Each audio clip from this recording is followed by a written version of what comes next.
Tango Tanga, bouge ton corps comme Lucas. Ah oui. Supportrices, supporters et fans de l'OL, bonjour à toutes, bonjour à tous, bienvenue sur ma chaîne OL pour cette nouvelle vidéo. Regardez, il n'y a pas de menu du jour, il n'y a rien exceptionnel, c'est l'avant-match de Nantes, mais surtout l'actualité qui est croustillante de l'OL qu'on va analyser dans cette vidéo. Un grand merci à toutes et un grand merci à tous, parce que vous êtes de plus en plus nombreux, ça me fait extrêmement plaisir. Rejoignez le staff, tu aimes le foot, tu aimes l'OL, abonne-toi à la chaîne, pouce bleu, pouce rouge, ou m'emmerdez, vous connaissez la musique. Tango Tanga en intro, voilà, le clip est disponible, je vous invite à aller le regarder comme d'habitude, ça fait extrêmement plaisir. Bouge Simone, danser, c'est refusé de nous. Allez, la conférence de presse qui a eu lieu, elle a duré 8 heures, c'était interminable.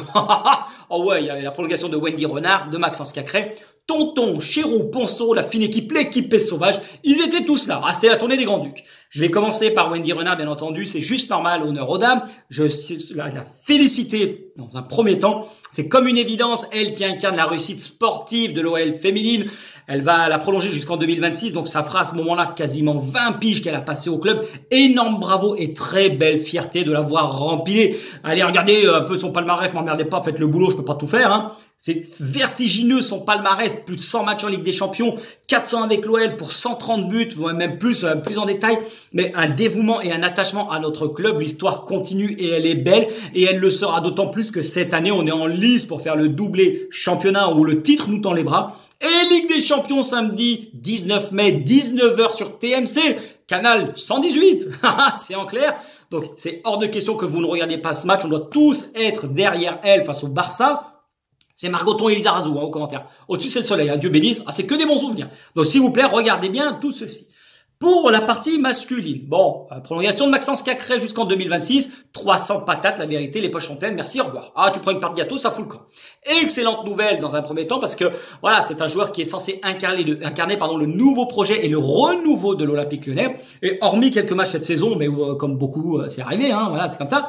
C'est l'un de nos joueurs les plus réguliers, abattage monstre, ressortie de balle propre, technique quand même qui est assez bonne dans l'ensemble, et c'est un joueur qui est exemplaire au niveau de la combativité et de la mentalité. C'est exactement ce qu'il fallait pour prolonger. Je l'ai déjà dit par le passé, il faudrait qu'il soit un tout petit peu plus décisif dans la zone de vérité. Voilà, parce que au niveau de la ligne des stats, c'est minable, hein. Alors, je préfère te dire, attention. Mais bon, son rôle, évidemment, c'est un rôle d'équilibre, de tremplin entre les phases d'attaque et de défense, tant fort, tant faible, moi je vous le dis souvent. Au niveau de la possession, voilà, le double pivot, le 4-3-3 selon comment on joue, c'est un mec, que ce soit relayeur ou dans la projection vers l'avant, qui est vraiment intéressant et qui couvre et qui compense beaucoup de plaies, surtout au niveau des trous qui sont laissés lorsque l'on est déséquilibré. Donc c'est vraiment important qu'on le prolonge. Par contre, il y a une phrase qui est clé. Dites-moi ce que vous en pensez dans les commentaires. Prolonger n'était pas une évidence. Allez, la gonne, tu mets le doigt sur quelque chose, hein. C'est extrêmement important ce que tu viens de dire, parce que est-ce que tu as prolongé parce que tu crois en notre projet à court terme jusqu'en 2026, ou tonton t'a fait, voilà, une proposition que tu ne pouvais pas refuser, il a allongé l'oseille et, dis la vérité, tu ne pouvais pas dire non.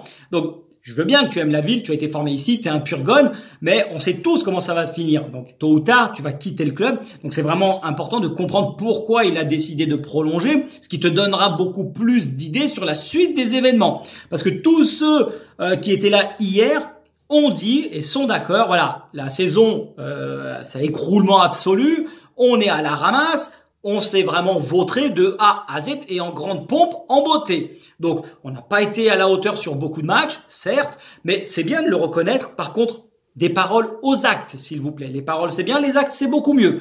Car les solutions que tonton il souhaite nous aborder, c'est, on va revenir à l'ADN de l'OL. Ok, tonton, je veux bien, mais qu'est-ce que l'ADN de l'OL ? Les années où ça roulait des mécaniques, c'était surtout dû au recrutement de très bonnes pioches qu'on a rendus internationaux pour la plupart, avec une mentalité de gagnants qui ont été inculquées de saison en saison. La haine de la défaite, un groupe qui vit bien au quotidien, qui se surpasse pour l'autre. On n'était pas tous des copains, certes, parce que t'as des égos, t'as des gens qui s'entendent, d'autres moins bien, mais c'est pas grave. Le seul but unique, c'était d'aller sur le terrain ensemble à la guerre. C'est ça qui est important. Donc, du coup, quand t'as des mecs, je vous en cite quelques-uns, Juni, Claudio Cassapa, que t'as Chris, Coupet, Gila Diarra, Essien, Malouda, Toto Schilacci, par exemple, Abidal Castrum et j'en passe. On les a polis, on les a façonnés de façon à en faire des machines et des cyborgs. C'était pas des fiottes, nom de Dieu, merde! C'est ça qui fait toute la différence. Et la clé du succès qui était le nôtre dans les grandes heures de l'OL, quand ça roulait sur des patins, c'est le recrutement qui était extrêmement intelligent. C'était ça la clé. Avec ceci, on accompagnait, on agrémentait le groupe pro de joueurs sortis du vivier. T'avais Balmont, t'avais Berthaud, Benzema, Claire, Ben Arfa, Govou, Rémi, voilà, Mounier, tous ces mecs que l'on a au fur et à mesure fait monter dans le groupe pro. Mais ces joueurs ont été extrêmement bons et sont devenus bons, mais c'est grâce à l'apport de tous ces internationaux et tous ces joueurs extrêmement forts de très haut niveau qui te poussent à être performant et comprendre le boulot nécessaire et que nécessite le haut niveau pour performer. Depuis qu'on est rentré dans le rang en 2008, cela coïncide avec la cellule de recrutement qui a été à la ramasse complet, qui s'est écoulée. Regardez ma vidéo sur les bananes de l'OL des 20 dernières années, le 11 type. Gourcuff, Makoun, Danic, Pape Diakhaté, Dragibus, Kader Keita, Koné, Baki, Kleber Anderson, Piquion, le sosie de Shirley Dino, la Miguel Lopez et je pourrais en citer des tonnes. Eh ben, ça a entraîné des pertes monstres au niveau financier et on les a mis vraiment dans le rouge ces finances et on était dans le dur absolu. On a dû pallier à cela en inversant la tendance, c'est-à-dire faire quelques coups d'éclat, mais surtout sortir des joueurs du centre de formation qu'on arrive à revendre beaucoup plus cher parce que tout ce qu'on achetait c'était invendable. Bon, je veux bien qu'on s'appuie sur l'académie, c'est extrêmement important. Mais si à côté, t'as pas des joueurs d'expérience pour les encadrer et les pousser à adopter la bonne mentalité, à comprendre que le haut niveau, c'est du boulot, de la remise en question perpétuelle, eh ben, tes charrettes et tes merguez, ça n'avancera pas. Le problème sera toujours le même. Il faut ce mélange de jeunesse et d'expérience pour avancer et tirer dans le même sens le groupe de façon à ce que une seule chose soit importante, ce sont les résultats et c'est le terrain. Car si on va s'appuyer encore plus sur le centre de formation, pourquoi pas? Mais je pense que surtout, c'est au niveau de la cellule de recrutement qu'il va vraiment falloir mettre les hommes en place. Hier, Chérou était ici, Ponceau qui l'encadrait également. Mais c'est ça qu'il va falloir la restructurer de façon à aller dénicher des bons joueurs, pas forcément les plus flamboyants, pas forcément les meilleurs, mais ceux qui ont envie de réussir au plus haut niveau. C'est ça le plus important. Parce qu'on parle d'amour. Moi, personnellement, je vous dis ce que vous en pensez dans les commentaires. L'amour du maillot, je m'en balèque total. Je m'en fous. Voilà, l'ADN de l'OL, c'est mélanger des bons joueurs qu'on achète à notre centre de formation. Mais on n'est pas des bananes, on n'est pas des trompettes. Faut être honnête, personne ne signait avant pour l'amour du maillot. Par contre, tous étaient unanimes et défendaient nos couleurs. C'est ça qu'il faut en priorité axer. Non pas l'amour du maillot, mais le respect de l'OL et du maillot. Ce sont deux choses différentes. Les mecs sur le terrain se crevaient et c'est ça qu'on doit retrouver. Tu rentres sur le terrain, tu pars à la guerre. Quand tu portes le maillot de Barça, Milan, Liverpool, le Real, Man U, Liverpool, là, t'as une histoire. Là, tu portes sur ton dos des décennies de grands joueurs d'histoire. Ouais, là, tu peux avoir des frissons quand tu rentres sur le terrain. Mais nous, voilà, soyons honnêtes. L'OL, c'est un tremplin pour les joueurs. Mais je m'en fiche que ce soit un tremplin. Faut arrêter de ruer mes merdes dans les brancards et se dire la vérité. Les joueurs qui ne viennent pas s'inscrire dans la durée, on s'en fiche. La seule chose qui est vraiment importante, moi, ça ne me dérange pas. À partir du moment où, quand ils rentrent sur le terrain, les années où ils vont porter notre maillot, ils donnent tout de façon à performer sous nos couleurs et à aller chercher des titres qui nous manquent. C'est ça le plus intéressant. Il faut qu'ils finissent le slip trempé sur le terrain. Le reste, c'est que de la littérature, les gars. Qui viennent, machin, l'OL, voilà, on s'en fout. Personne n'était remplaçable. Les grands clubs ont vu des tas de joueurs passer. Mais ce qu'il faut savoir, c'est rebondir constamment et se réinventer chaque saison, chose que l'on ne sait plus faire depuis tant d'années. Et c'est ça qui va faire la différence. On veut des morts de faim qui en veulent et non pas par amour, gloire et beauté, ça je m'en cogne, mais surtout des mecs qui sont là vraiment pour tirer l'OL vers le haut. C'est extrêmement important. Surtout que Tonton, il a annoncé un nouvel investisseur, voire deux, mais étrangers, parce que les Français sont des veaux. Il n'y en a pas un qui va investir, il n'y a plus d'oseille sur la table. Et le fait de ne pas être un Européen ne va pas influencer sur le mercato. On va injecter énormément de blé. Par contre, il va falloir bien le dépenser. Vous nous faites pas là comme tout le monde. Ça y est, la guerre de l'Ukraine, c'est le bordel, ça augmente de partout les tarots. Non, je veux pas ça, attention. Je veux bien, vous avez vu, je veux bien payer le litre de gasoil 77 €, mais on ne touche pas au tacos. Vous voulez l'augmenter, c'est hors de question. 5,50 voire 6, salade tomate oignon gruyère avec la sauce. Ah, vous me laissez tranquille, je veux rien d'autre. Arrêtez de nous prendre pour des bananes, s'il vous plaît.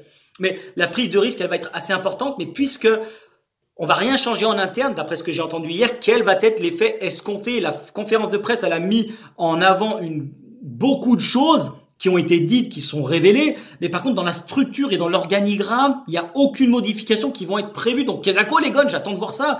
Est-ce que voilà la nouvelle politique qui va être engagée de revenir de si ça va fonctionner? Eh ben tout va dépendre, parce que Ponceau il te met une cartouche à Juni, il te dit que moi je suis pas chargé de recruter les joueurs, mais à côté de ça, c'est toi qui donnes ton amont ou ton aval. Donc voilà, faut savoir si tu veux que ça réussisse en injectant un peu plus de liberté, en donnant plus de liberté à ton directeur sportif. Donc Chéreau, il était là pendant 2 piges, il a absolument rien dit pendant l'heure et demie de conférence de presse hier. Donc voilà, à un moment, lui, il a aligné 3 mots pour parler foot.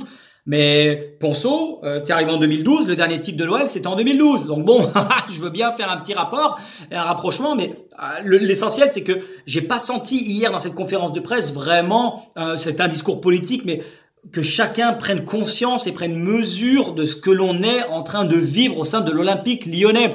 Parce que ce nouvel élan qu'on est en train d'insuffler, il paraît cohérent, mais est-ce qu'on en a les capacités et la possibilité de le faire? C'est 2 choses différentes. Sauf que voilà, sauf cataclysme, les nouveaux actionnaires, s'ils refusent, ce sera Peter Alaoui qui va être maintenu. Parce que de toute façon, son seul tout compte, il est trop cher. Mais pourquoi pas? J'ai toujours voulu qu'il reste, parce que on lui a pas permis de mener sa mission à bien, et surtout, je voulais pas qu'il soit tenu pour seul responsable du fiasco de cette saison. Paris, il a fait 2 bons matchs, Marseille 2 victoires, Nice 2 très beaux matchs avant une remontada dingue, Monaco une belle victoire.